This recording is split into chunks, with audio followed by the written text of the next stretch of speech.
guys. We are now in module 2. Before we discuss gases and equation of state, now we will look at the bigger picture by discussing the first law of thermodynamics, including applications in ideal gas processes as well as thermochemistry. After studying this module, you should be able to accomplish the following outcomes. First is to state and define equations and characteristics of heat capacity, and work. Differentiate reversible and irreversible conditions. Define internal energy. And state and apply the first law of thermodynamics occurring at different conditions: isothermal, isobaric, adiabatic, reversible, and irreversible changes. Now, when we say thermodynamics, this involves study of energy and its transformations. Thermo is related with energy, and dynamics is related with transformations. Thermodynamics is also the study of the restrictions on the possible properties of matter or unpermissible physical processes. It tries to establish relationship between states of matter like pressure, temperature, volume, internal energy, enthalpy, and entropy. But before we discuss the first law of thermodynamics, let us first review some thermodynamic definitions. First is system. When we say system, this is the object or region or part of the universe in which we have special interest. And everything else or outside the system, we call it surroundings.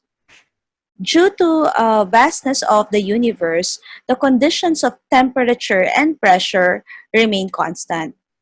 And system and surroundings is separated by a wall or a barrier that separates the two. So the definition of the system is very dependent upon the boundaries which separate the system and surroundings. So boundary may be actual or notional and controls transfer of work, heat, and matter from system and surroundings. Now, we have different types of system. When we say open system, matter can go in and out of the system. This provides exchange between matter and energy. However, for closed system, there is an exchange of energy but not in mass. So matter cannot go in and out of the system. The boundary doesn't allow mass transfer. But if the boundary does not allow heat flow, the system is called adiabatic. And if the boundary doesn't allow both mass transfer as well as heat flow, the system is called isolated. So if we will give example of the three types of system, so example, you have a test tube with your solution that you are observing. So if you have an open test tube, this is considered as an open system. There is an exchange between mass and heat. However, if you close the test tube, this could be considered in a closed system. And if the test tube is under the insulated wall, we call it isolated system. Now, another terms that we will be discussing in detail when we study the first law of thermodynamics are energy, work, and heat. So you know that energy, by definition, this is the capacity to do work or ability to do work. The energy of the system can be changed into work and heat, and the SI unit is called joule, or for molar energy, we call it kilojoule per mole. Now, what about work? Work is a form of energy which can transfer in and out of the system that is stored in the organized motion of molecules. Work is done when an object is moved against some opposing force. So displacement is an important factor here. And lastly, we have heat as a form of energy, which can also be transferred in and out of the system that is stored in a random motion of molecules. If the energy difference of a system results from a temperature difference between it and the surroundings, energy has been transferred as heat. So take note that for heat energy transfer, there is random molecular motion. While for work energy transfer, this is considered uniform molecular motion. Now, work here is a method of energy transfer. Work is energy which is being transferred across the boundary of the thermodynamic system during a change in its state and which could be converted completely into a lifting of weight in the surroundings. Now, take note of the sign conventions for work. Work is negative if work is done by the system on the surroundings, and work is positive if this is done on the system by the surroundings. What about heat? The sign conventions for heat, since this involves transfer of energy by means of a temperature difference between system and surroundings, if the Q of system becomes negative, if heat transferred from the system going to the surroundings, and vice versa, Q system becomes positive if heat transferred to the system from the surroundings. So to understand it better, if this is our system, so heat flow into, sign convention of heat is positive. Heat flow out, negative Q. Work done on the system, we have positive W. Example is compression of gas. And work done by the system, we have negative work. Good example is expansion of gases. So since system and surroundings are separated by a wall, so a diathermic or permeable system. So this is a system in which energy is allowed in and out in the form of heat system in contact with the surroundings. So if the boundary is impermeable, so a system which heat is not allowed in or out, we have what we call the adiabatic system that is separated by an adiabatic wall. Now, more about conventions or terms involving heat. So we have an endothermic process.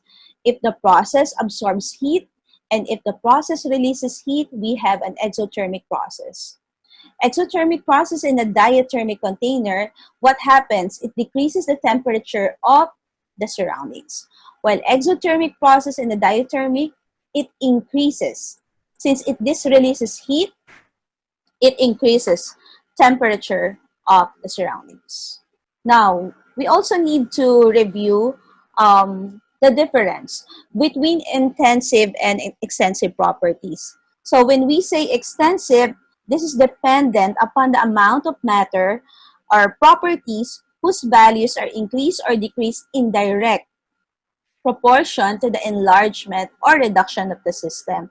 So what are examples of extensive properties? So examples include volume, internal energy, enthalpy, number of moles. So to understand it better, example, if we are considering volume, the total volume of, let's say, certain gas in a system is equal to the sum of its partial volumes.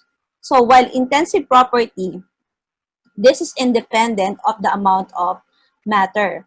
So all of the thermodynamic driving forces are selected among properties of this type. So intensive properties is independent of the amount of matter. So what are examples of intensive properties? We have temperature, pressure, density, molar volume, molar enthalpy.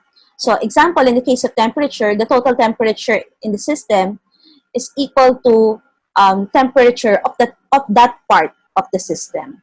So unlike extensive, it's additive. Now we also have what we call state function and path function. So when we say state function, this is a property of a system that depends only on the state or the current state of the system. This describes the system. What are examples of state function?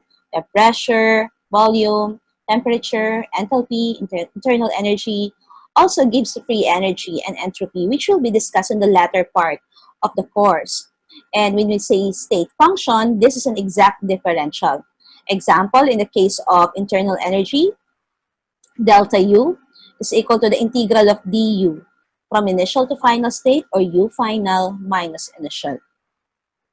So take note that for state functions, these are expressed in capital letters.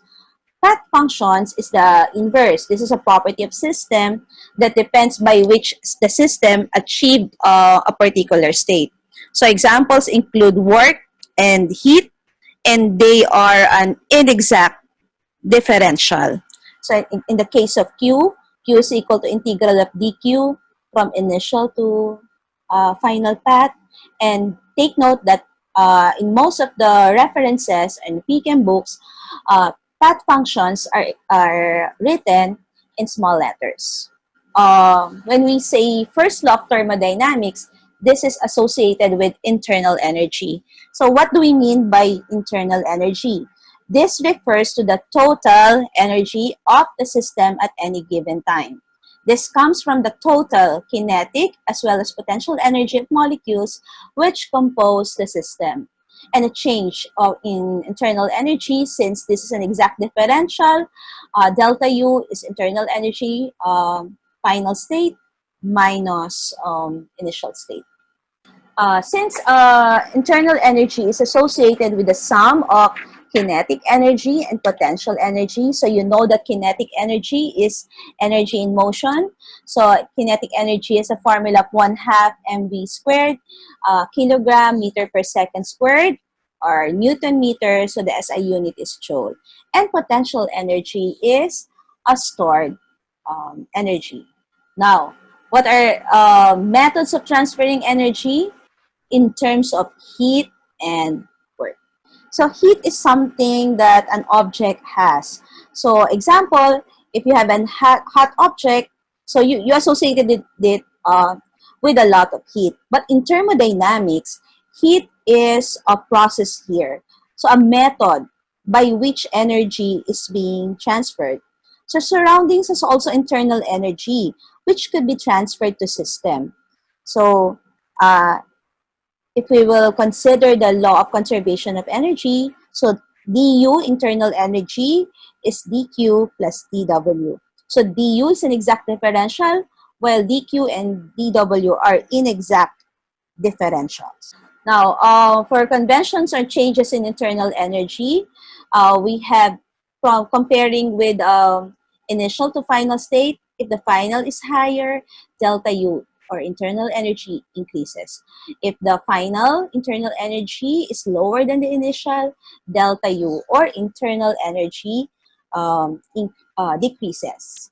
Now, if we will be considering the internal energy of the system and surroundings, so if example, heat and work are being transferred, in terms of magnitude, the delta U of system is just the negative delta U of the surroundings. So this conforms to the first law of thermodynamics, that energy cannot be created nor destroyed, but only transformed or transferred. So again, first law of thermodynamics in terms of statement, and that is this one: energy cannot be created nor destroyed, but only transferred or transformed, or the energy of the universe remains constant.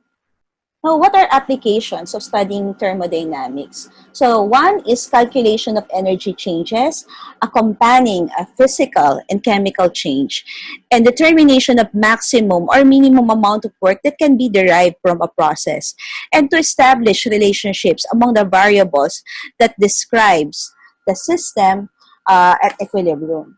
So this is developed around 1850 by Rudolf Clausius, and every system here possesses an internal energy. Now, one basic example here is if an electric motor produces 15 kilojoule of energy each second as mechanical work and lost 2 kilojoules of heat to the surroundings, what is the change in internal energy. So from the first law of thermodynamics, if we will be converting this to equation, delta U is equal to Q plus W. So delta U is negative. Negative here since we lost 2 kilojoules of heat, and since this is work done by the system, negative 15. Negative 15 kilojoule for work. So the total is negative 17 kilojoules. So in the next part of the discussion for lecture 5, we will be discussing the applications, processes of thermodynamics. Kill that bitch.